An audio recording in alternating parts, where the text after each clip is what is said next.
Welcome, guys, to How the Frack We Got Here, a show that takes the news and events of the week and try to make sense out of it all. I'm your host, the most Will Buchanan, and on this show, we simply are all about the facts. There are plenty of news stations out there that simply want to do anything short but inform you. Here at How the Frack We Got Here, that's all we believe in. We go up to the left, we go up to the right, we go up to the middle of independence, we go after all sides because there's more than one side of a story to everything. And you need to know it all in order to actually formulate your own opinion. And that's what we try to do here at How the Frack We Got Here. Thanks for listening, and hold on. It's going to be fun. Effective immediately, the FDA will be notifying physicians that the use of acetaminophen,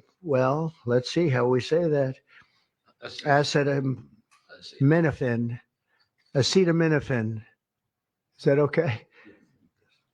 Which is basically commonly known as tylenol, during pregnancy can be associated with a very increased risk of autism.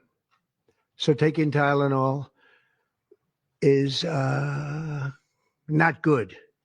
All right, I'll say it. It's not good. For this reason, they are strongly recommending that women limit Tylenol use during pregnancy unless medically necessary. Yeah. Dr. Taco giving you advice. Ain't that nice? Today's date, September 24th, 2025, and this is How the Frack We Got Here. I'm your host, the most Will Buchanan on the Frack We Got Here. We do take the events of the week and try to make sense of it all. Before we get started, guys, let you know that we do pride ourselves on being a news podcast, which means we try to do the best we can, citing from sources that have award-winning journalism.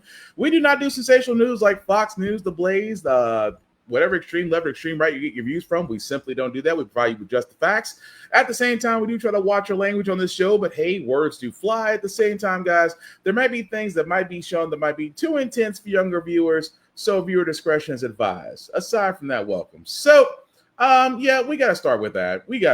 Because number one, only Taco would make fun of anybody else who is mentally disabled. He considers old, although he's exactly a spray-tanned, overdue chicken himself, but yet one little word seems to trip him up. But it's not the word we're laughing at. It's the fact of the medical advice he is trying to give. Tylenol is not good. All right, I'll say it. It's not good. In a rambling statement, long on opinion, but with little new science, President Donald Trump said the FDA would tell doctors that the use of acetaminophen or Tylenol in pregnancy can increase the risk of autism. If you're pregnant, don't take Tylenol. FDA Commissioner Dr. Marty Makary pointing to several studies, including one from Mount Sinai, that says prenatal exposure may increase the risk of neurodevelopmental disorders, including autism, but that further research is needed to confirm these associations and determine causality and mechanisms. Tylenol's maker strongly disagreeing with the White House, saying in a statement that a decade of rigorous research confirms there is no credible evidence linking acetaminophen to autism. And the medical community is not changing its guidance. Tonight, the American College of Obstetricians and Gynecologists still says it is safe to take acetaminophen during pregnancy.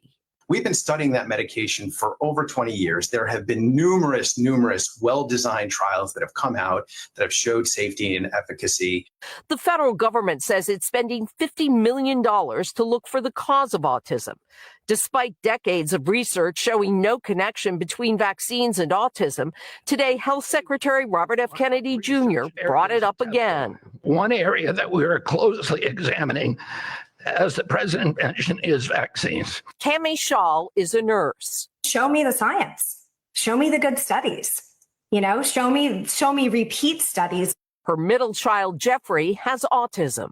So adding more uncertainty, especially with something that I can't change, just makes things more confusing and more frustrating and doesn't actually help our kids or the families. Okay, with that, Ann joins us now live in studio. So, Ann, besides sending this letter to doctors, is the administration taking any other action? They are. Secretary Kennedy says that they will start the process of a safety label change on acetaminophen products, as well as a national public service campaign. And it will also encourage clinicians to use the lowest dose of acetaminophen for the shortest period of time if it's necessary for pregnant women. Okay. Okay. Okay. Okay, let's I'm trying to find the best ways I can say this without just saying it's bullshit. It is. Okay, first and foremost, I gotta stress this very freaking heavily. Taco is not experienced, not an expert in anything outside of bullshit. He's got a PhD in bullshit. I'll give him that. RFK, he is an anti-vaxxer who literally has a few brain cells short of being considered functional. This guy, who I keep on every time he talks, I'm like, bruh, one good cough will clear up whatever is going on with your throat situation. But RFK is an anti-vaxxer. He believes, and again, this is anti-vaxxer conspiracy 101. They will always be the first ones to sit there and say, well, I don't think that that we should be, giving our babies, giving our toddlers all of these shots, all of this. I don't understand why all these boosters are necessary for toddlers. And the crown jewel of it all, vaccines cause autism. What's the source? Trust me, bro. I'm sorry. And I say this out of defense for those who are physicians, who are researchers, clinical researchers, who are healthcare professionals, who are nurses, nurse practitioners. If you work in the medical field, I feel for you. Literally and figuratively, I feel for you. Because not only did you spend years in medical school, years in residency, getting constantly drilled by medical boards for certification, only for a guy who literally is the definition of malnutrition, and his wide use of the internet is going to put on his tinfoil hat and say, you don't know what you're talking about. Acetaminophen is being given to pregnant women for years. You know why? Because it's been studied. There are years and decades of clinical trials and research that show that it is completely and utterly safe for pregnant women to take. I know because my wife, when she had our two kids, she took it and was fine. But what kills me out of all this is this might link to autism. Okay, as an uncle of a niece and nephew who are considered autistic. Number one, there is nothing wrong with autistic children. They are freaking perfect. They just see the world differently than the rest of us do. Doesn't mean that they're not any more perfect than children are. They just see the world different. With that being said, autism is still a new field, a relatively new field of how it's diagnosed, of how it's treated, how you can detect it. It's still a growing field. That being said, there are still mountains of studies that show there is not a link between vaccines and autism. All of the medical field agrees with this one statement. And yet, the brain dead Secretary of Health and Human Services, RFK, is trying to say, well, we're going to do a campaign on this. While you have medical professionals going, where's the research? Where's your trials? Where's the data to back up your claim? Because I'm sorry, I am not going to trust a man that needs a throat lozenge, chamomile tea, and possibly a lung transplant is going to sit there and tell me what doctors have been telling their patients for years. For the simple fact of the matter that it is completely and utterly safe. And it is. And they need to admit as such. But the reason though they're not admitting it should be a dead giveaway that this is bullshit. But the thing about it is, and here's why I say is going to be scary about this. What's scary about all of this is, y'all, some people are going to believe it. You know why? Because these are the same people, and I say this all heavily because I don't know if you guys remember this, but I want to bring this up because even though this was the height of COVID, and yes, Taco was president at the time, I want to bring up this gem that, you know, everybody should remember. Thank you very much. So I asked Bill a question that probably some of you are thinking of if you're totally into that world, which I find to be very interesting. So supposing we hit the body with a tremendous, whether it's ultraviolet or just very powerful light, and I think you said that hasn't been checked, but you're going to test it. And then I said, supposing you brought the light inside the body, which you can do either through the skin or in some other way. And I think you said you're going to test that too. Sounds interesting. Right. And then I see the disinfectant where it knocks it out in a minute, 1 minute. And is there a way we can do something like that by injection inside or almost a cleaning? Because you see it gets on the lungs and it does a tremendous number of the lungs. So it'd be interesting to check that. So that you're going to have to use medical doctors with. But it sounds interesting to me. So we'll see. But the whole concept of the light, the way it kills it in 1 minute, that's pretty powerful. Yes, the infamous disinfectant, when he sat there and said, you know what, maybe you should try drinking bleach. Drinking bleach seems to eradicate it, or injecting bleach seems to eradicate it. For all those that don't remember, there were folks that were hospitalized that actually tried to drink bleach during COVID and poisoned themselves because, you know, you're not supposed to inject or ingest bleach because that's the reason why we have to put warning labels on things, because we have, unfortunately, the law of Darwinism seems to work in our group amongst our race, that you have folks out there that will try this stuff because Taco and RFK said so. And I feel for women. I really do in this country. I feel for women because Lord knows if you don't want to be pregnant, they'll try to force you to get pregnant. If you are pregnant and don't want to carry the pregnancy, they're going to try to force you to do it anyway. And they almost make it feel like you have no autonomous rights of your own body. They treat you bad. They treat you like a broodmare more than you treat you like your actual human being. And on top of that, you have these tinfoil conspiracy anti-vaxxers telling you that, hey, you shouldn't take this with no data. That is dangerous. But then again, what do you expect from anti-vaxxers?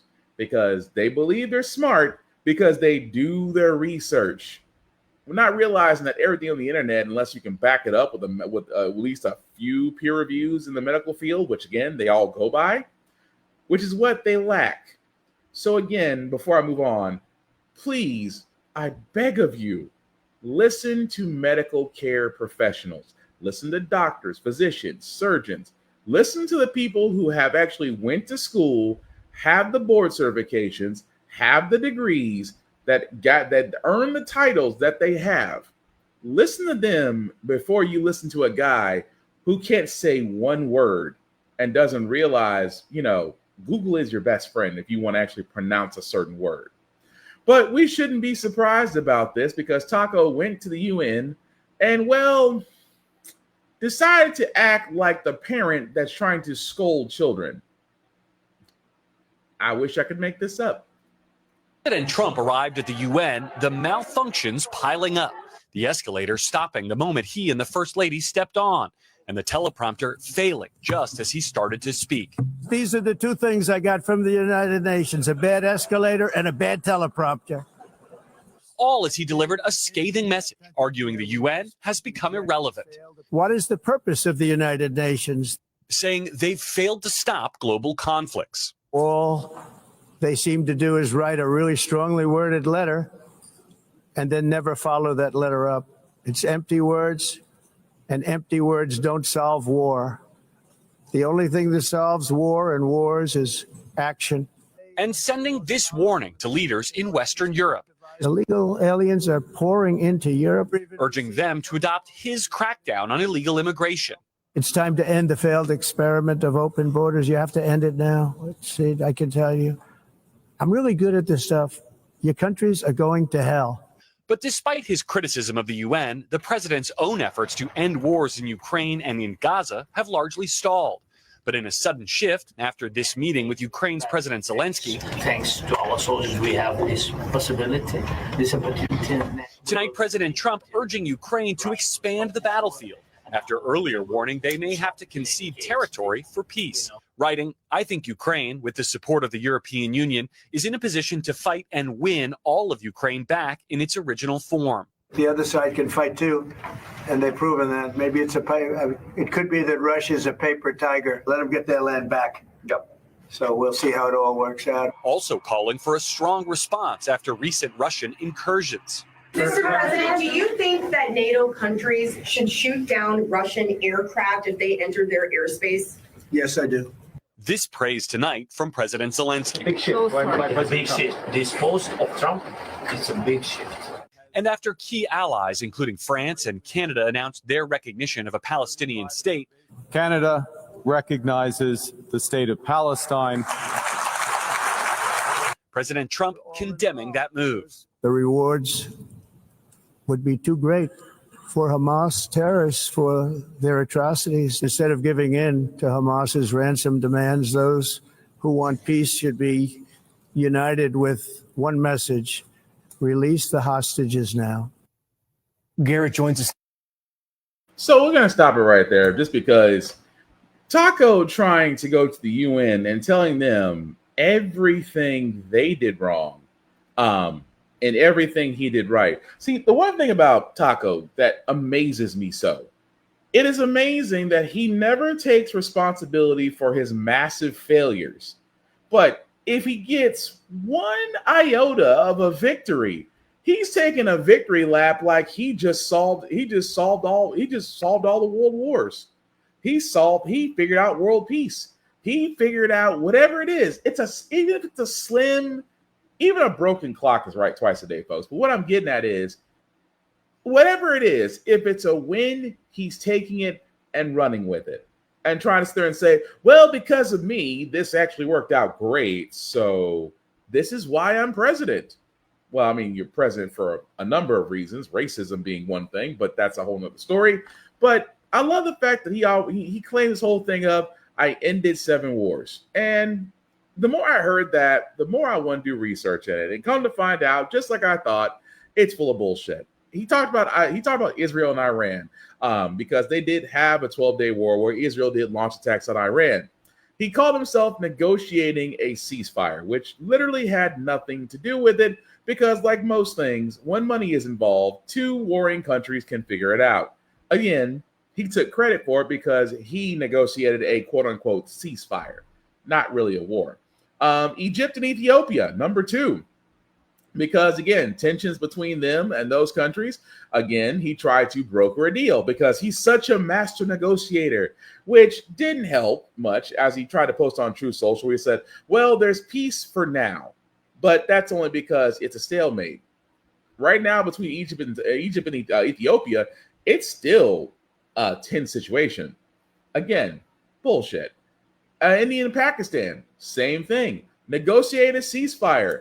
Still in progress between the 2 countries, hardly ending the war. Serbia and Kosovo, again, he tried to negotiate a deal for peace, but unfortunately, what they agreed on never got carried out. Still some beef between those 2. Rwanda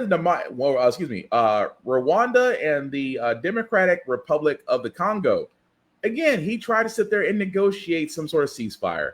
It didn't work with him. It actually escalated. But eventually, between Congo and M23, which was one of the groups representing the countries, are working out a deal without him.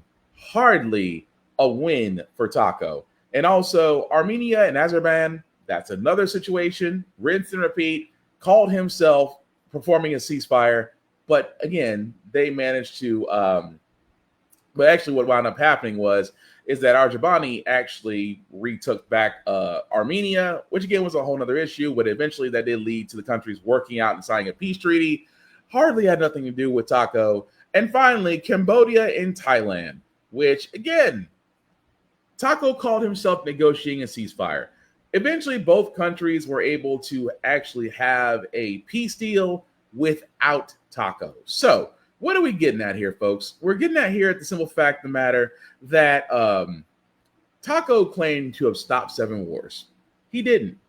He, again, tried to play the master negotiator because that's what a con man does.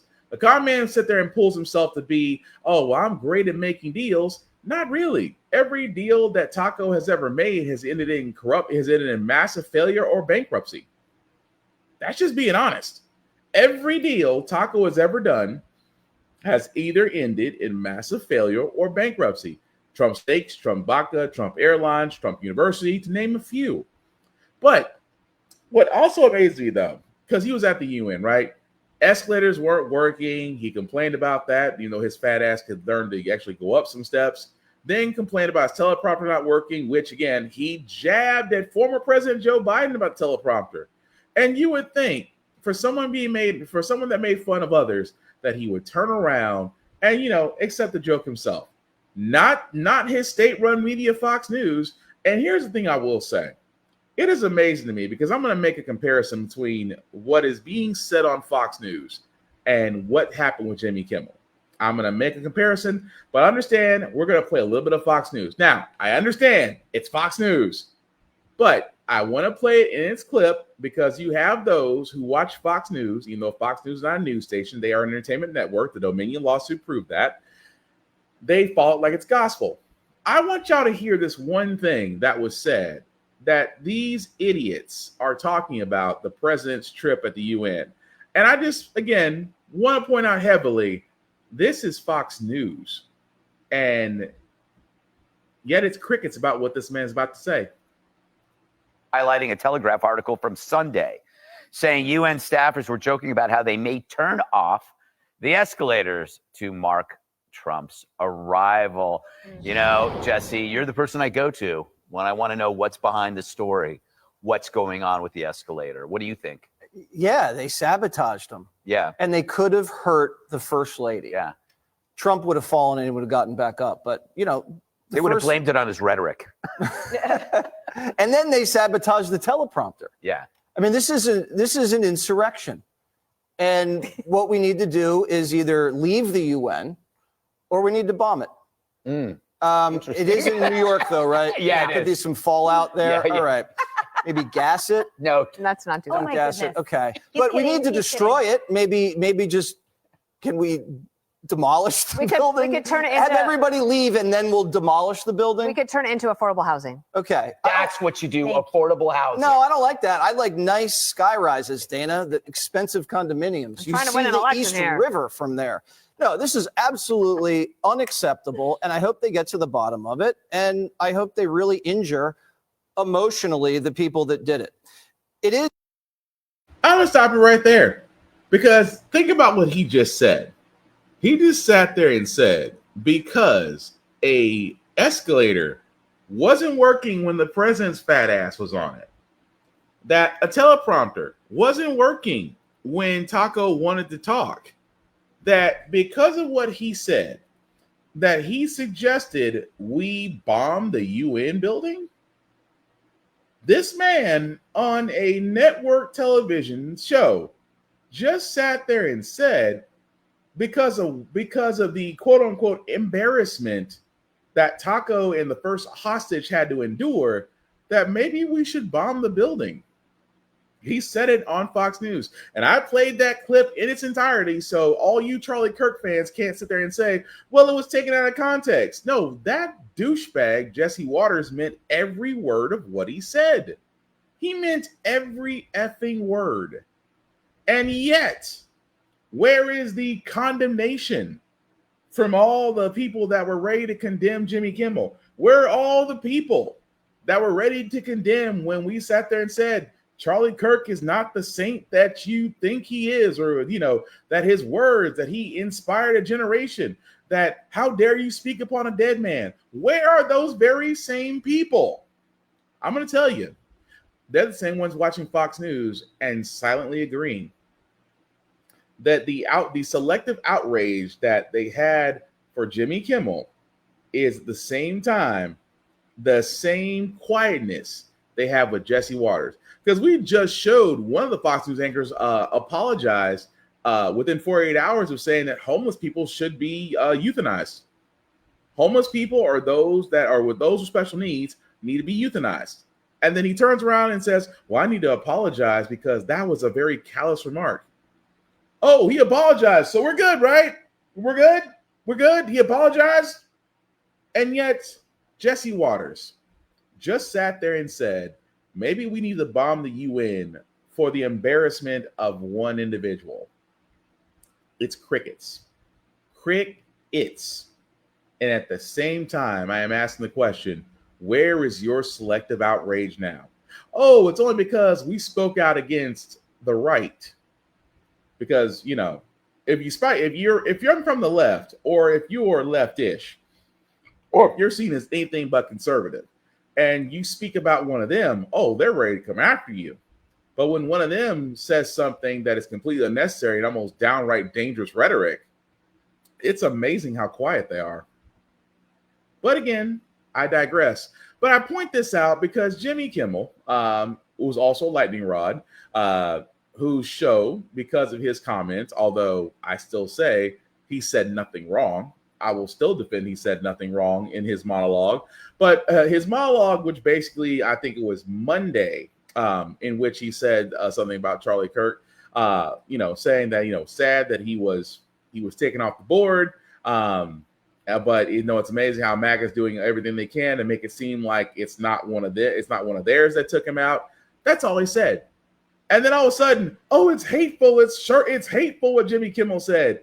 And of course, ABC knee-jerked, or I should say Disney, because Disney, in the end, Disney owns everything. But Disney/ABC knee-jerk reaction said, we're going to pull the Jimmy Kimmel Live show indefinitely because of the comments.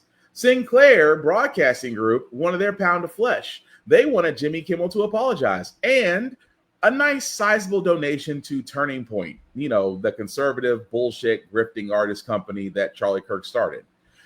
Of course, he didn't either, which I'm glad he didn't. And then it's amazing that you had artists, whether they were comedians or celebrities or actors, folks came together for Jimmy Kimmel. And then the big one, a lot of folks were canceling their Disney/Hulu Plus subscriptions. And Disney, as of yesterday, lost reportedly $4 billion in revenue. It's gotta hurt to look at your profit margins and realize you lost $4 billion in a matter of a day. That's gotta hurt. I admit that. That's really gotta hurt. But what happened? Oh, Disney Hulu folded like a lawn chair. Jimmy Kimmel was back on the show just last night and didn't miss a beat in going after everybody. Even poking fun at those that say, hey guys, we're back. You can reactivate your Hulu subscriptions because we need to recoup that $4 billion. And then Hulu turns around and does a price hike. They can call it the cost doing business. I know a shakedown when I see one. It just means that pirate flag is going to start flying in a lot more places they intended. But the reason why I bring up Jimmy Kimmel is because of what was said about him, and that it led to his show temporarily being on hold. Yet Jesse Waters over on Fox News The 5 can say exactly what he wants to say, and nothing happens. Nothing happens. And we should be very concerned. Why should we be very concerned? Because the right has said some crazy things.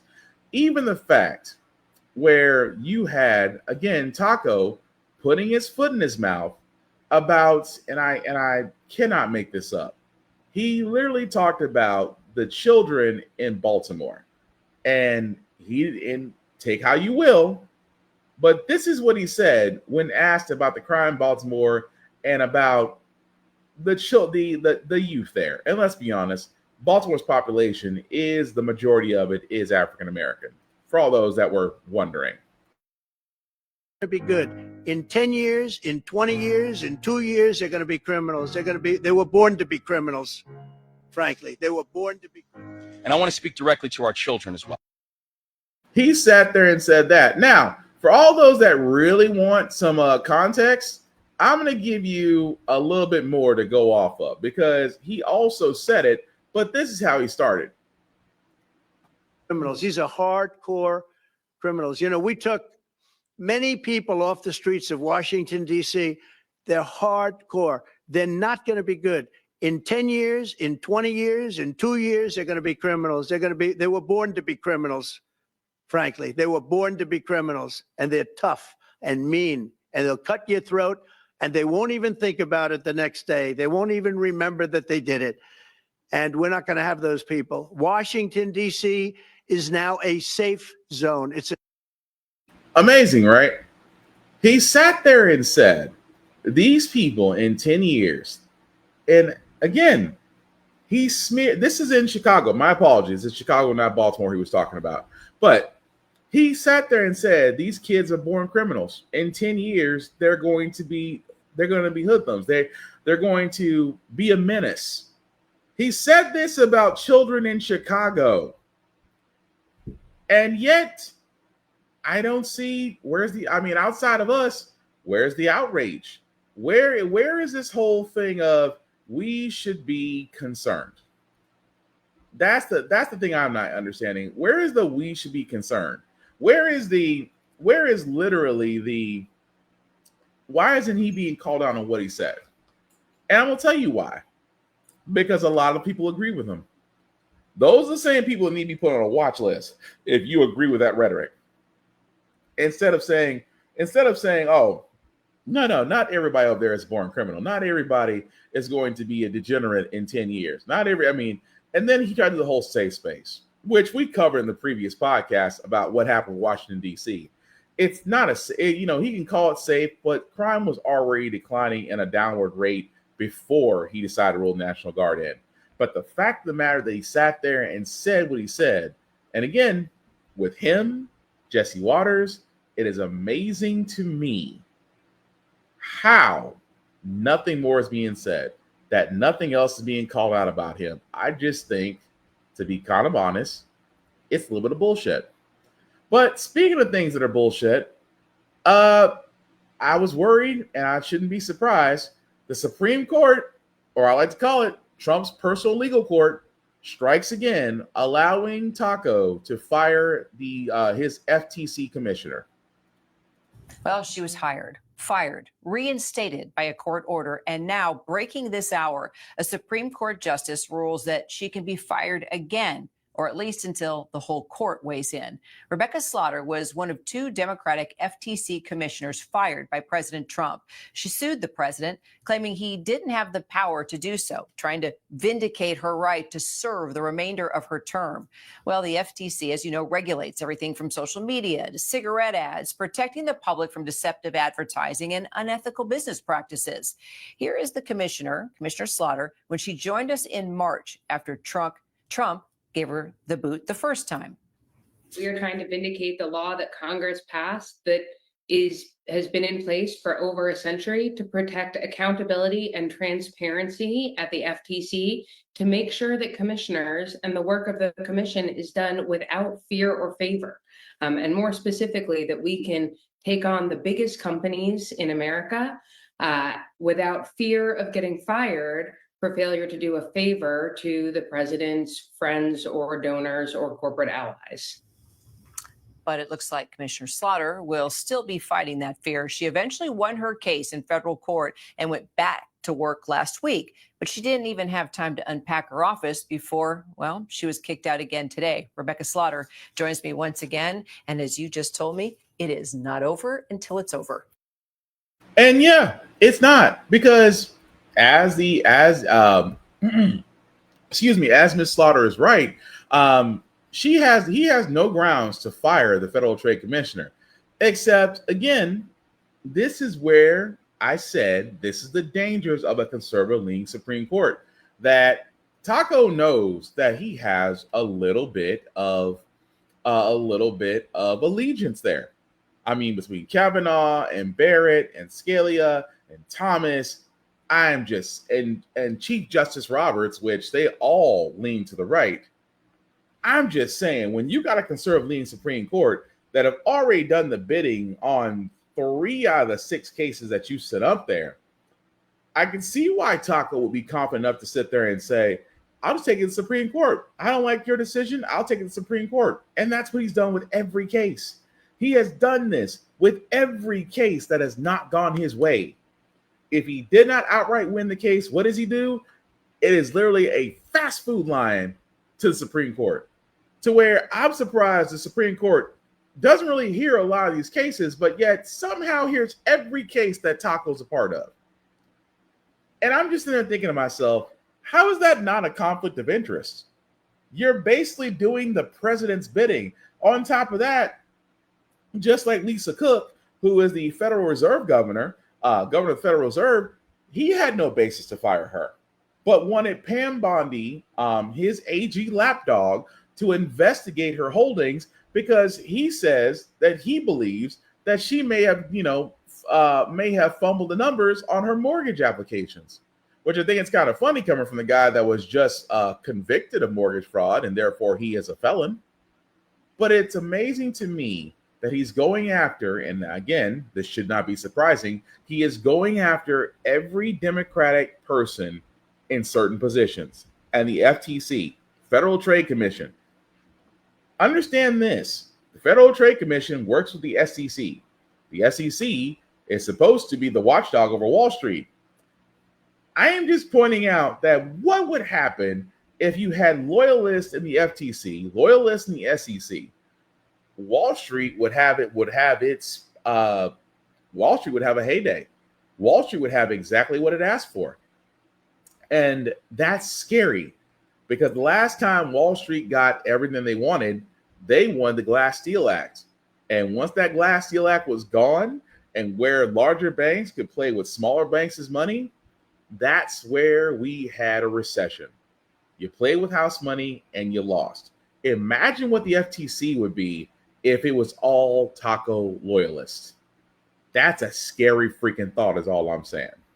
But speaking of Pam Bondi, because again, she is Trump's lapdog, it's kind of bad where your boss is pretty much telling you to prosecute his enemies and, well, you look like a deer in headlights. President Trump is publicly pressuring Attorney General Pam Bondi to prosecute his political enemies. He's calling for charges against Democratic Senator Adam Schiff, former FBI Director James Comey, and New York Attorney General Letitia James. ABC News White House correspondent Karen Travers and Washington Bureau Managing Editor Catherine Falders have more on that. Hi to you both. So, Karen, why is the president doing this now, and how are lawmakers responding to this public call on the Attorney General? Yeah, Diane, that was a public call in a social media post where the president put that pressure on Attorney General Pam Bondi. He wrote, quote, "We can't delay any longer. It's killing our reputation and credibility." The president, Diane, writing, "Justice must be served now." No surprise, reaction from Democrats has been very strong in terms of backlash. We heard from Senate Democratic leader Chuck Schumer, who says that this is the path to a dictatorship. And he says this is very frightening and damaging to the republic. Senator Chris Murphy of Connecticut, a Democrat, was on ABC's This Week yesterday and said that this is dangerous. This is a potential danger point for this country. And he said that it is unconstitutional and deeply immoral for the president to jail or silence his political enemies. I do want to note, Diane, that Senator Rand Paul of Kentucky, a Republican, also pushed back on this, saying he disagreed when he said that the Biden administration was going after Trump loyalist and the president, former president himself, and he thinks it is wrong now for the Trump administration to do the same. And Catherine, the president's also touting his appointee for the top federal prosecutor for the Virginia. So I gotta stop it right there because again, Bondi, you think you are the attorney, you are the AG, the attorney general. You are the top dog. Your job is to check not only all government offices. You're supposed to be also keep the president in check as well. And of course, with Pam Bondi, she's basically being told, hey, prosecute all of my political enemies. You know, the same thing that, Taco accused Biden of doing with the DOJ and the FBI and the CIA, especially with his quote unquote illegal raids during Mar-a-Lago when everything was done by the book. But what killed me about Pam Bondi is this story that came out that really isn't being talked about, where the so-called border czar was actually caught in a sting of accepting a bribe, trying to bribe federal officials, and yet how quiet that investigation has stopped. The Justice Department closed an investigation into border czar Tom Homan, who was accused of taking $50,000 in an FBI sting operation. Washington managing editor Catherine Falders joins us now for more. So, Catherine, what exactly was Tom Homan accused of? Well, this is an investigation that started as part of a broader probe under the previous administration, and Tom Homan obviously became part of this here. So he is accused of, according to our sources and what the FBI found, as part of this FBI sting operation in which he allegedly took $50,000 in cash as part of this operation, with the FBI posing as business executives in exchange for favorable contracts, if you will, with Trump should he become president. Of course, this was before Trump was president. So last year, of course, as Trump was campaigning. So what happened was this investigation transferred, of course, over to the Trump administration, Kira. And then in the beginning of the Trump administration, we're told that it was shut down, that the probe was shut down. Now, the White House is saying that that's because it was extensively investigated and that there was no evidence of a crime here, but they haven't really said much beyond that. In the White House briefing today, the press secretary said that Homan never took that $50,000, but didn't really elaborate on the specifics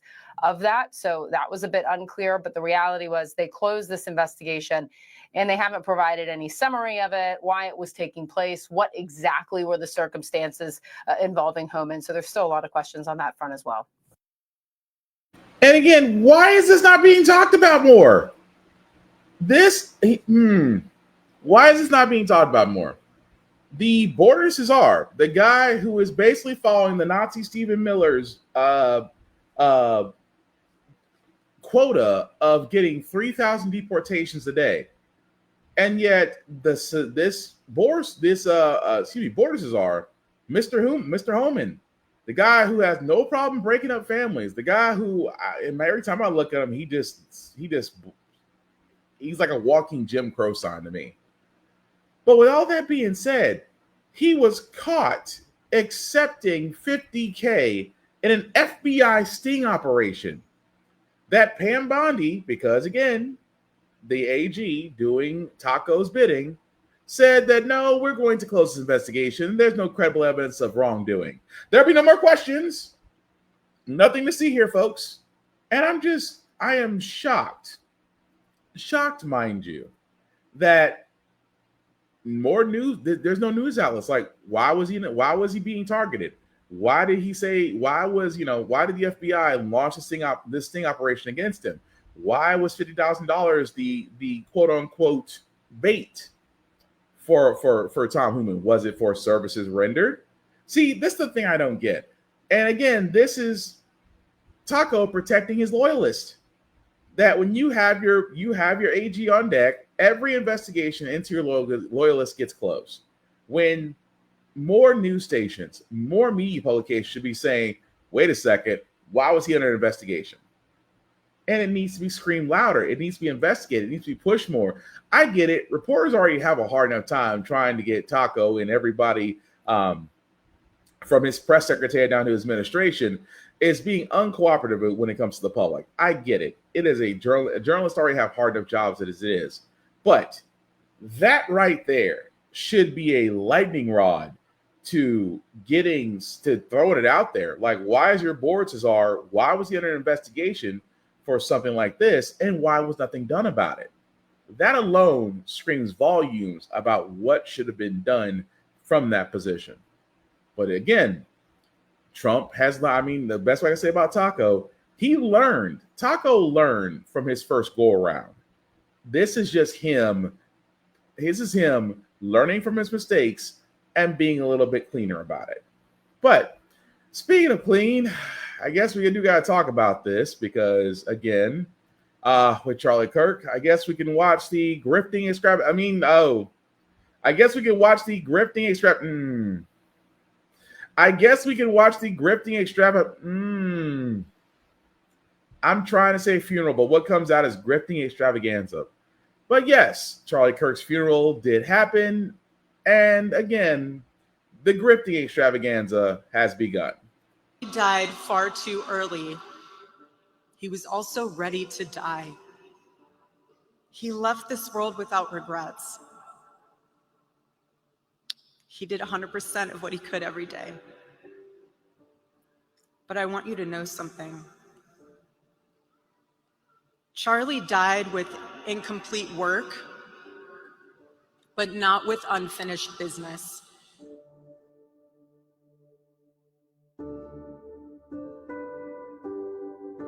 Indeed, Charlie was killed for expressing the very ideas that virtually everyone in this arena and most other places throughout our country deeply believed in.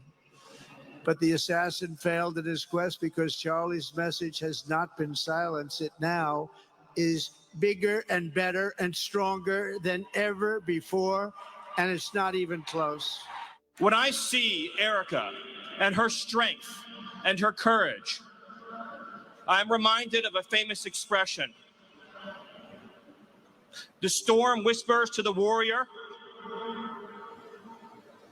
that you cannot withstand my strength. And the warrior whispers back, I am the storm. Erica is the storm.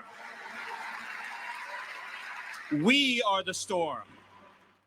His legacy must be that when they took his life, 1 million more Charlies stepped up to fill the void. My friends, for Charlie, we must remember that he is a hero to the United States of America, and he is a martyr for the Christian faith. May our Heavenly Father give us the courage to live as Charlie lived. That is what we must do for Charlie. You ran a good race, my friend. I love you. We've got it from here. My husband, Charlie, he wanted to save young men just like the one who took his life. I forgive him because it was what Christ did and is what Charlie would do. The answer to hate is not hate. The answer we know from the gospel is love, and always love. Love for our enemies and love for those who persecute us. The lesson of Charlie's life is that you should never underestimate what one person can do with a good heart, a righteous cause, a cheerful spirit, and the will to fight, fight, fight. Have to fight.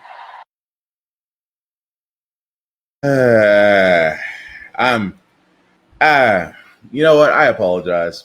There's some things I know I do show on this podcast. I apologize profusely because yes, the grifting extravaganza. I'm sorry. It's supposed to be a funeral. It's supposed to be a funeral. It's a grifting extravaganza. And white women tears, let's be honest, white women tears. White women tears are like ratings getters. Get the ratings up. And I'm not, and people are going to say, well, that's horrible. Charlie Kirk was a person. He didn't deserve. We're not celebrating the killer. We're not celebrating the shooter. We aren't. If you notice the whole entire time, I just sat there and said that this memorial service felt like a grifting extravaganza. It didn't feel like they were, really mourning somebody. That's just my opinion. But I'm not sitting here saying that Charlie Kirk deserved his end. I'm not saying that. Although we had a whole podcast about Charlie Kirk in his own words where I sat there and said he grifted off hate. You grifted off hate, bigotry, xenophobia, misogynistic views. And could that have led to you breeding the same group of people that would turn on you? Perhaps. You cannot grift off hate and expect peace. You cannot spew hate and expect peace. I'm just saying, this whole thing, whenever it comes to the right, it's always this whole thing of God, religion, and family. I mean, faith, family, and religion. That's always what it comes down to. But it amazes me so. Amazes me wholeheartedly that whenever it comes to that we're supposed to whitewash and forget.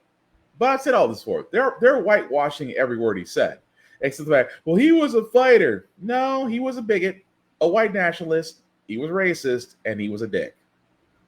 And I've got no problem repeating that because, in his own words, because your words outlive you. But yes, that whole thing was an extravagant grifting service, and also for all those that did attend, a great way to find companions. Why? And I'm not saying it's a coincidence, but I got to bring this up. Why is it whenever there's a Republican convention, Grindr, a hookup for the alternative lifestyle, for the non-religious, for the non-heterosexuals, Grinders is for hooking up with same-sex partners. Why is it that whenever there's a Republican convention, why is it when in this case a memorial service for Charlie Kirk that Grindr had reported outages in the same area where these events occur? At the same time, Grindr had an outage in the same area in Arizona where Charlie Kirk's memorial service was. Coincidence? I'm just saying some of y'all need to come out. Some of y'all need to come out the closet living your truth. Some of y'all are just lying to yourselves. But hey, the next time CPAC comes up, all I got to there and say is if there's another Grindr outage, some of y'all need to come forward. That's all I'm going to say. Because last time I checked, they are very accepting the LGBTQ plus community. But here's another thing that kills me about Charlie Kirk, and I didn't, no pun intended, but it's how they're treating him. He's not a martyr. He's not a saint. And yet they're trying to put him on currency. They're trying to literally give him his own day, almost succeeding in giving him his own day of remembrance. And on top of that, here's where the messed up part about all this is. I expect this from Republicans. They're going to toe the party line. They're going to jump on the grifting train. Everybody except Candace Owens, because she can't get a seat because, they finally realized she's black. But it is amazing to me how Republicans have jumped on this train, and so have Democrats, especially in this measure. The U.S. House passed a resolution honoring the life and work of conservative influencer Charlie Kirk. He died last Wednesday after he was shot while speaking at Utah Valley University. The representatives passed it by a vote of 310 to 58, and it refers to Kirk as a, quote, courageous American patriot, and refers to his assassination as an act of political violence. Some Democrats, however, had requested a more broad resolution that condemned an increase in violence, as well as a resolution that made a smaller reference to Kirk's legacy. So, number one, he was murdered, not assassinated. I mean, I'm sorry, he is not a martyr. But the one thing I wanted to point out was this right here. This is the motion that was supposed to be honoring Charlie Kirk. I expected, and I'm going to be honest, this is in the House, I expected every Republican was going to vote yay, hence the 215. Here's the part that bothers me a little bit. The Democratic side, you had 95 individuals. 95 individuals voted for this resolution, while 58 said no, 38 were present, and 22 did not vote. 95 Democrats. And here's the one thing I'll say about Democrats that's always bothered me. You want to know why you have such a hard time trying to convince people that you are better than Republicans? You have no unity. 95 Democrats in the House decided to vote yes on this. For reasons beyond my comprehension, they voted yes on this, and I'm trying to figure out why. To honor a white nationalist still makes no sense to me. Makes no sense. Except the fact that maybe, just maybe, you might have agreed to what he was saying. And this is why Democrats will have a hard time. There's no unity. Well, I can see it now. Well, Will, what did you want? Did you want all Democrats to vote no? Yeah. That would have at least shown some unity. That would have at least shown that where you stand on it, you stand on business, that would have at least shown us, okay, maybe they're not all full of shit. But 95 Democrats joined 215 Republicans in getting this motion to the Senate. And all I can sit there and say is, I can see why Jasmine Crockett and AOC are pissed. Because you still have the old guard of the Democrats, which is basically moderate, modern Republicans, still, for some odd reason, thinking that bipartisanship can work, voted yes. And it makes no sense. Also, what doesn't make any sense, guys, we talked about this a few months ago, but apparently this is becoming a thing because the immigration system in the United States is messed up. But old Taco has a solution: gold cards. In Washington, President Trump signing a proclamation adding a $100,000 annual visa fee for highly skilled foreign workers. He's also rolling out a $1 million gold card visa as a pathway to U.S. citizenship. Both plans are expected to face legal challenges. Senior White House correspondent Selena Wang joins me now from D.C. with the latest. Selena, let's start with the H-1B. Explain to us how that visa is used and if that could actually change now. Yeah, Ike, I mean, this is a major change. The president signing a proclamation that now requires this $100,000 annual fee for this H-1B visa for highly skilled foreign workers. Now, this could be a huge blow to big tech firms that rely heavily on highly skilled foreign workers to fill key roles. And the Trump administration is arguing that this is going to crack down on a system that companies use to avoid hiring American citizens and to undercut wages. But supporters of this program say that it is absolutely critical to fill these highly skilled roles that are essential for filling talent gaps, for roles that they can't necessarily find here in the U.S., and for keeping these companies competitive. Critics of what the administration is doing here are also warning that this could reduce America's ability to attract the best talent, innovate, and to grow the economy. But what we're seeing here is that this is just the latest move, Ike, from the Trump administration to not only crack down on illegal immigration, but also to reshape legal immigration in this country, Ike. Now, Selena, the president also says the U.S. will start selling that gold card visa for $1 million. Can you break this down, how that would work too? Yeah, exactly. So this is a $1 million gold card visa that the president announced he will start selling after a vetting process. And for companies, it would cost $2 million to sponsor an employee. The Trump administration also announced a Trump Platinum card that will be available for $5 million, Ike, and allow foreigners to spend up to 270 days in the United States without being subject to U.S. taxes on non-U.S. income. Again, Ike, this is all part of the president's efforts to really overhaul our nation's immigration system.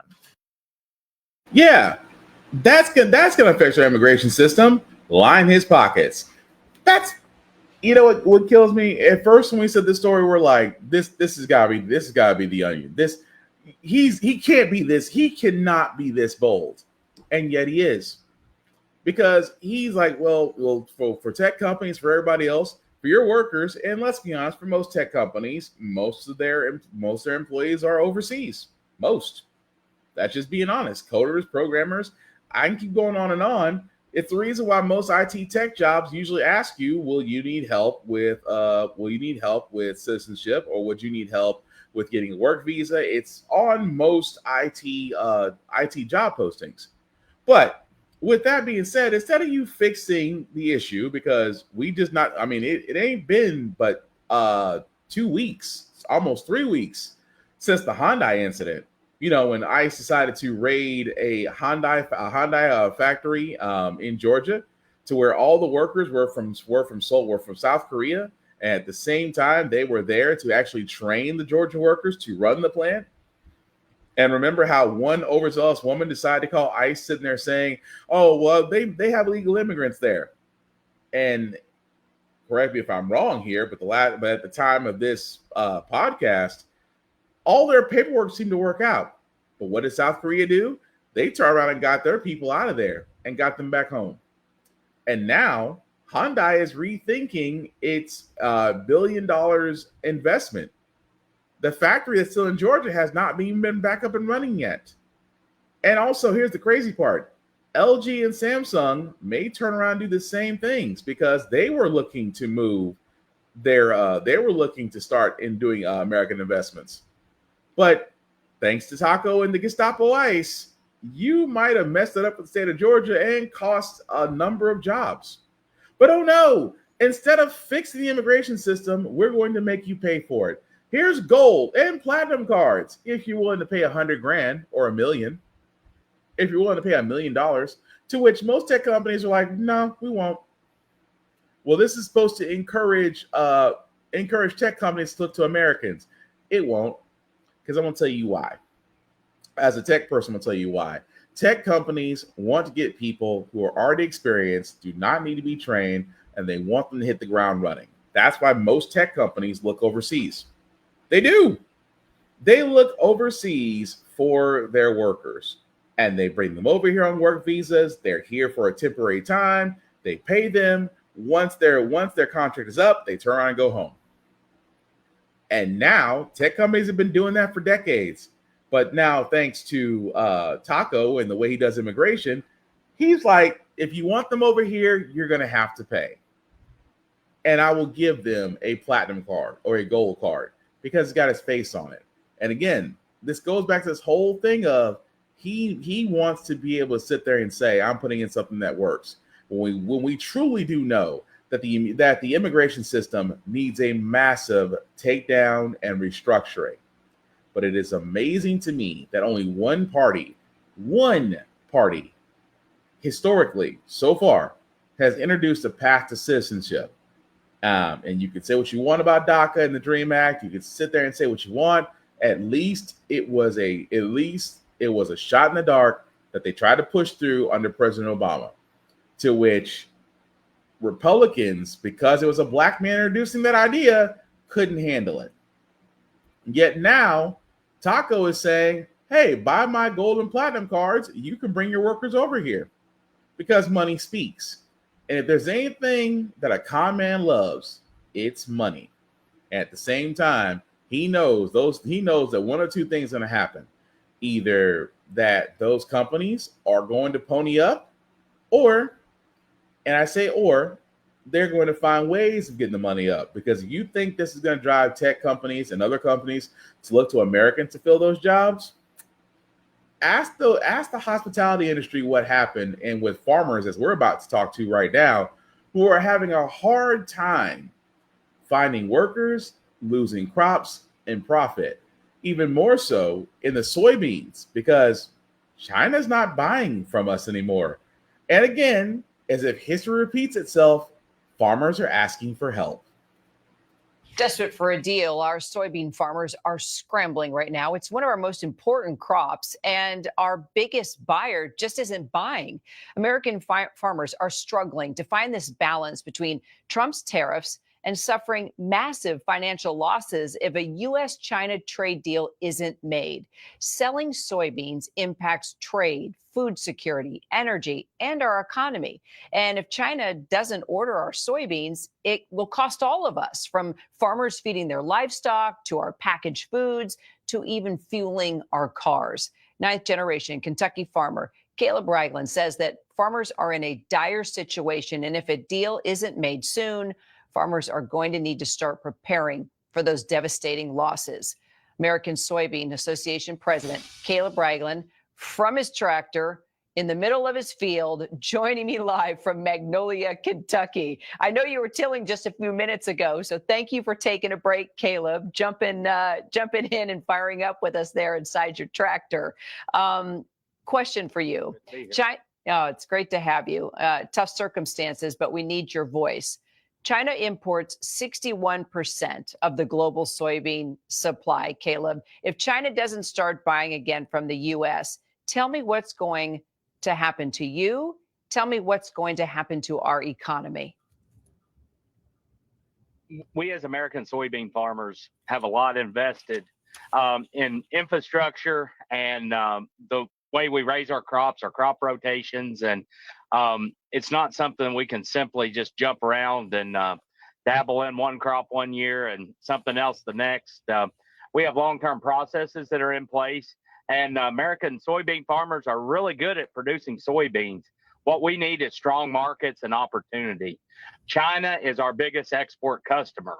Soybeans are the largest agriculture product that's exported.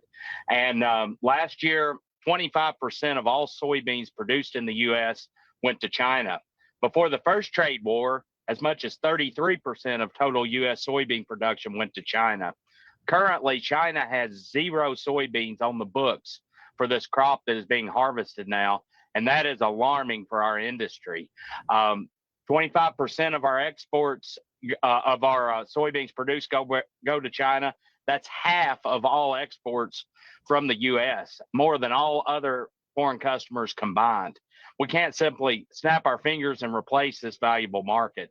Our farm families are dependent on this market. There's 500,000 soybean producing farmers across the United States, and the China market is vital for our livelihood. Many farmers, such as myself, have no other income other than our farms. And suddenly, when your biggest customer just disappears, that's a dire circumstance. What we need is trade and opportunity. Right now, we're at a 20% price disadvantage to the tariffs and the trade war to our counterparts in South America. And that just makes us uncompetitive and makes us lose the market. And we need a change, and we need it now. So, Caleb, let me ask you then. President Trump, as you know, is speaking with Chinese President Xi Jinping right at this moment. What's your message to Trump as he talks with China about trade? My message to President Trump is rural America is vital to the viability and long-term success of this country. It's not just ag, but it's rural America as a whole. And we need this market, and we need actions now, not just words. Months down the road is not quick enough to solve our problem because our exports are seasonal, and we need to get soybeans moving now because this crop needs to move. It needs a home. It needs a market. And if we wait till months down the road, the Chinese market will move on to the Brazilian crop that'll start to be harvested in January and February. And it takes planning to get sales done and the logistics. And we need those actions taking place now, not months down the road. We have financial obligations that we have to meet here by the end of the year.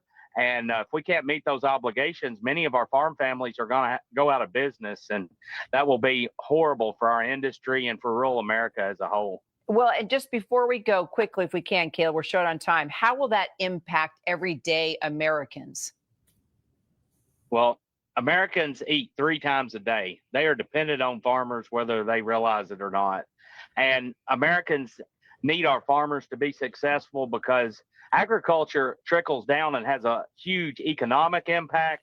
And it has a daily impact just in having the safe and plentiful food that we have to eat every day. We take it for granted because it's something we don't have to worry about, but we have the safest, the cheapest, and the most variety of any food supply in the world. And it's a wonderful thing we do as farmers. And we have to be financially successful in order to continue to do that. And right now that is in jeopardy with this trade war. Believe me, there's not one American that is not impacted by good farming. That's for sure. We need. At the same time, for all those that are wondering or playing the home game, Kentucky voted for Trump. I mean, he's the soybean president. He's the soybean association president from Kentucky.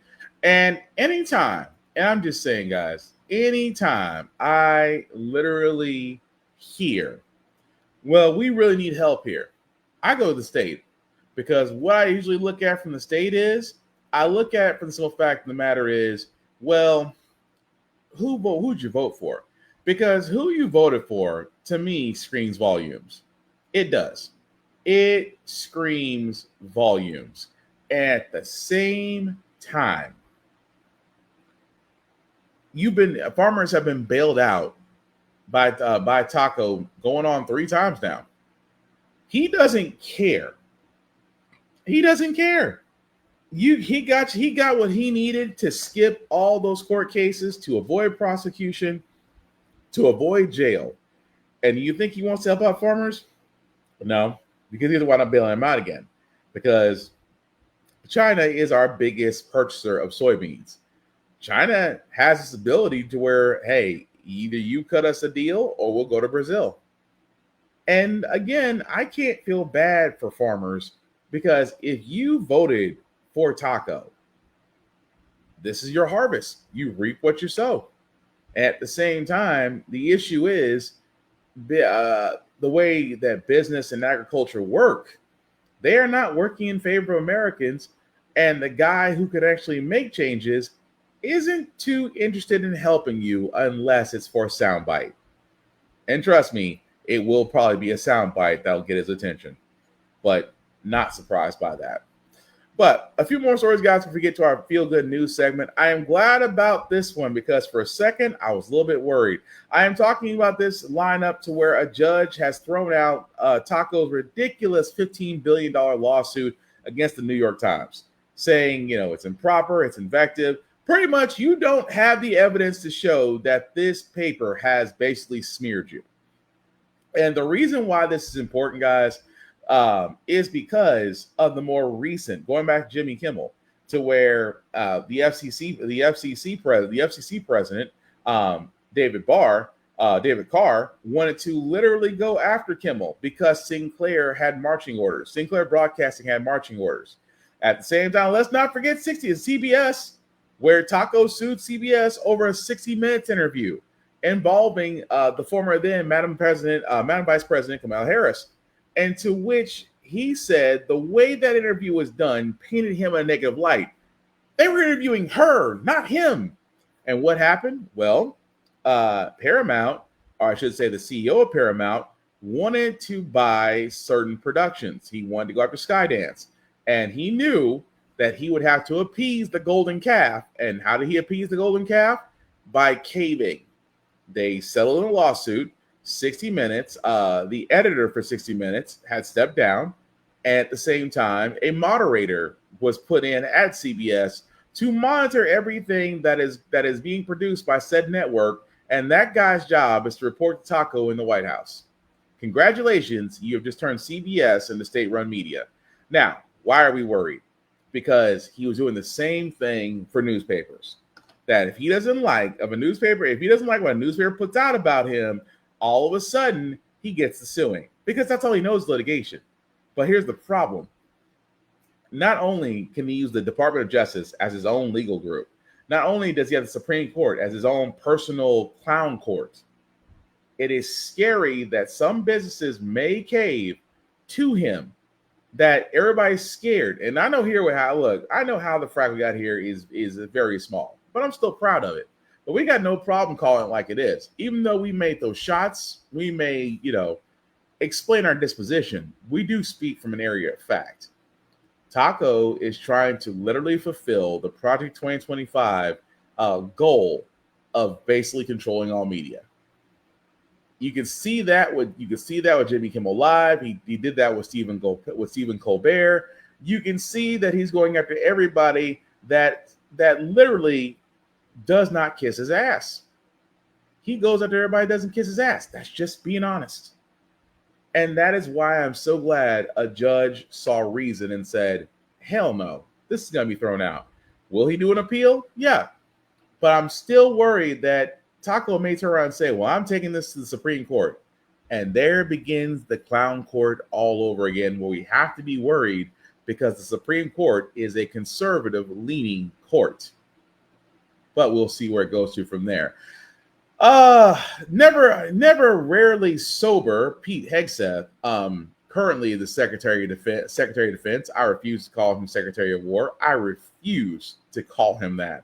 But anyway, decided to go further and sitting there saying, hey, for journalists, you have to sign a document that says that you will not investigate beyond what you're looking into whenever it comes to the Department of Defense.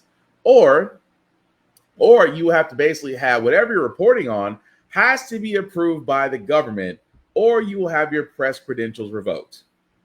First and foremost, he can't do that. There's a little thing called freedom of the press, the First Amendment. The government cannot dictate what the press talks about. The idea of the press is to inform the public of the goings on and the going activity and the current events of their country as well as the world. Pete Hegseth may not like what happens, but hey, you were unqualified from Jump Street to be Secretary of Defense anyway. You can tell because you had to literally tell people, well, if I'm going to be secretary, I promise to be sober. The fact that you cannot be sober for such an important position screams volumes about your character. But now you're worried that quote unquote reporters may expose you. Let's explain something, Mr. Hegseth. It does not take a lot to expose you, sir. We literally have seen that in the fact that you can keep text messages to yourself. But again, freedom of the press. And this goes right back to, again, state-run media that they're trying to do. But I'm just saying. But the last story that we got, guys, comes from Texas A&M, from a president that is stepping down, basically of a classroom video that, well, how can I explain this? That basically because Taco at the time wanted certain things to be taught in universities, and this one student wasn't going. But here's the video. Kind of a recap of our remarks on gender and sexuality. We ready from last class? What did we didn't get to in our last class? I just have a question because I'm not entirely sure this is legal to be teaching. Because according to our president, there's only 2 genders, and he said that he would be freezing agencies' funding programs that promote gender ideology. And this also very much goes against not only myself, but a lot of people's religious beliefs. And so I am not going to participate in this because it's not legal, and I don't want to promote something that is against our president's laws as well as against my religious beliefs.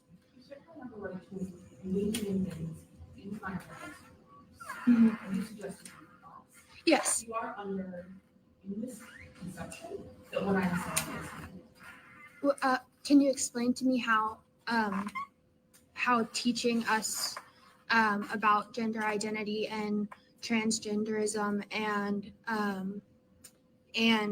that there's more sexes than gender isn't illegal. Huh? My gender isn't illegal. Gender? What do you mean? Your gender is not illegal. According to President Trump's executive order, if you want me to read the paragraph in the order itself. If you are uncomfortable in this class, we do have the right to leave. Yes. What we are doing is not illegal. And if you would like to make a claim that it is, you need to talk to the department or the head of undergrad. Well, I've already been in contact with the president of A&M, and I actually have a meeting with him in person to show all of my documentation tomorrow. But we are also aware, and this is part of why there was an observer in class. Yes.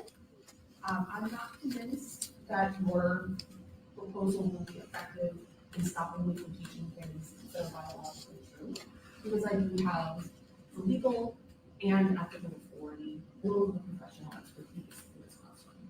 Okay. Yeah. No, I am.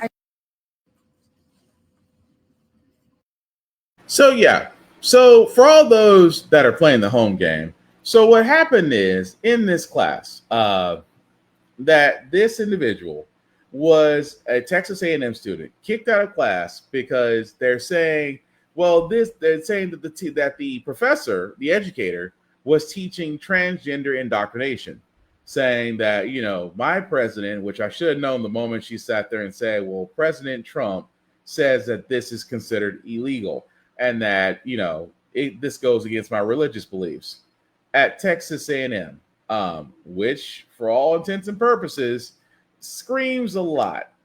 But here's the thing, and I'll say this because this really needs to be said. Whatever the president says is not law.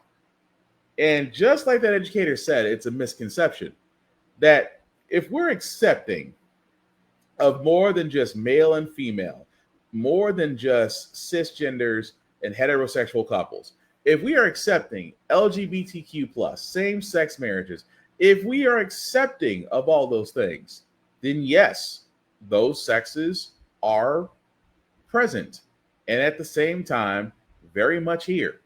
Now, you may not like it, Because I know some people don't. Some people to this day, and I will never understand it, because again, from religious side, especially if you're Christians, and I'm not trying to go down this hole, but this is the reason why Texas A&M's president is stepping down over this, because again, a lot of people are on this woman's side, talking about, oh, well, it was against her religious beliefs. Number one, you're in college. Unless this college is of a religious standing, the education is public, which means you don't have to be there. You don't. And what kills me about this is the religious beliefs. Well, what's the religious belief? Because my whole thing is you can't be Christian. You cannot love and hate in the same sense and then use the Bible as an excuse. Like some Christians will always kill me. Well, I may not agree with the lifestyle because the Bible's against it. Oh, you mean the Old Testament? You know, the same Old Testament that allowed slavery, selling of daughters, stoning of people, not working on Sundays, not taking 2 grains from the same field, not touching the skin of an undead pig. I can keep going down the list, because if you really want to be honest, the Old Testament reads like Game of Thrones, except with just deities involved. But we're in 2025. This is a student who swore down it's indoctrination, but it's not. It's education. And I agree with the educator in the classroom. You don't have to agree, but you also have the right to leave, because we're teaching the right things. And that's the thing. Now, unfortunately, this did lead to the professor getting fired because, again, it's about gender. And it never ceased to amaze me that you have those out there who will look at gender and go, well, it should be man and woman. No. Once we've accepted differences in genders, how genders and identification, what pronouns you go by, once we've accepted all of this, then it becomes the norm. You can't sit there, plug your ears, throw your head in the sand and say, no, that's not what I believe. You can live your life however you choose to, as can someone else who is different from you. But your denial of their identity does not equal righteousness. That's where nationalism and bigotry comes from. Charlie Kirk proved that. That's all I'm saying. So yeah, it is kind of messed up. The professor and the Texas A&M University president did actually resign from their positions, and they're calling it a moral victory. No, it's not. This is you calling out factual knowledge and screaming indoctrination while forcing your way of life on people who do not live the way you live. That's indoctrination. But we're going to move on to our feel good segment, because usually how the Frack We Got Here, we do cover a lot of things that are doom and gloom. Sometimes it's using faith in humanity, but hey, it's Wednesday, tomorrow's hump day, and we will leave you guys out some good vibrations. Hoping this story will do that, about dads trying to stay in shape and also trying to join a community of actually supporting their kids. Let's go, let's go. Every Sunday morning in Los Angeles. How we feeling today? Feeling great. These dads are ready to run with only one free hand. Do you have like one hand on it, one hand doing the regular running motion? That's definitely me. Nutritionist and personal trainer Hezekiah Johnson here founded this nonprofit called Rolling with Dads, which runs a lot deeper than just a running club with strollers.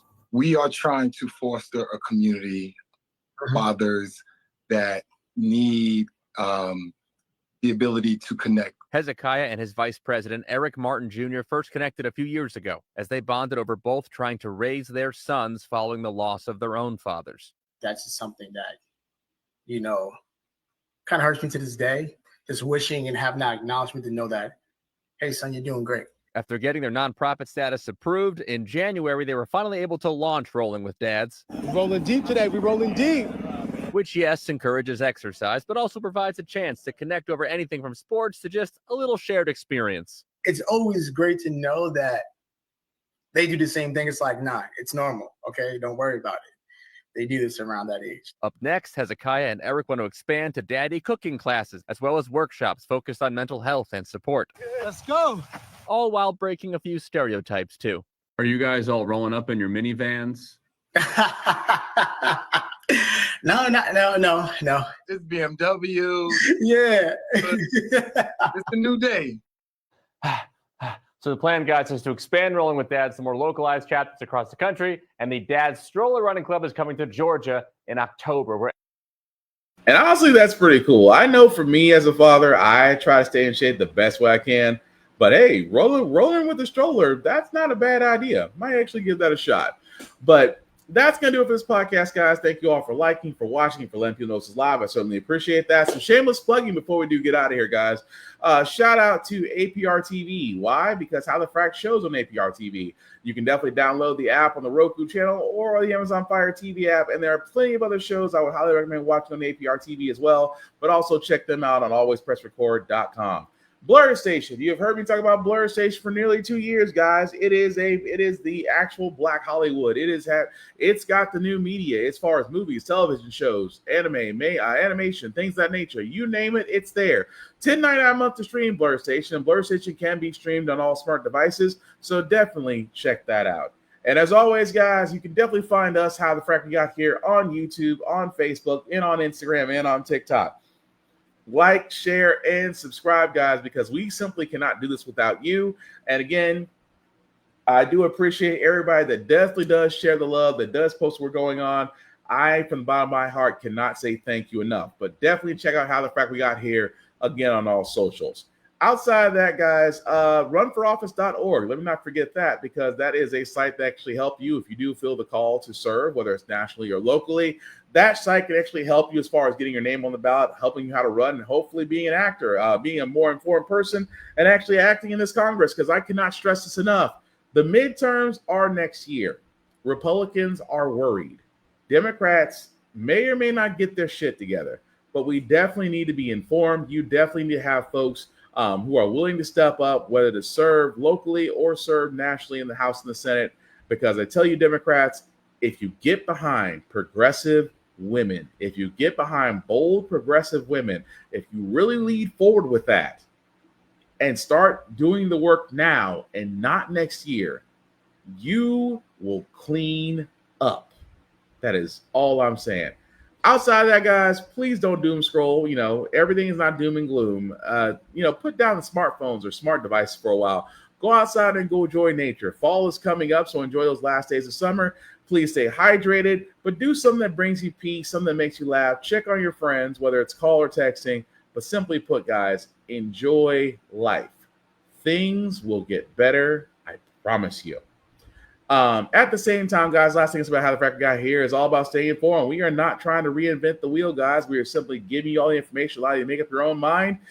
But we do provide a lot of perspective that goes along with it. We do better as society once we're informed. We're progressive. We move forward. We try to right the wrongs of our past by making decisions now that we should have done back then, like electing our first Black woman Supreme Court, electing our first Black woman as the Federal Reserve Governor, and maybe one day electing our first Black woman be called Madam President. All great things. We don't learn from history. We are doomed to repeat it. That's what we keep asking ourselves. Why does everything go about our paycheck? Why are we electing different politicians, but still the same old game in Congress? And most importantly, How the Frack We Got Here. Thank you all for watching, guys. Please take care of yourselves and each other, and I promise we'll all get through this. Have a good night, guys. Thank you for watching. From the bottom of my heart, I appreciate it. Peace.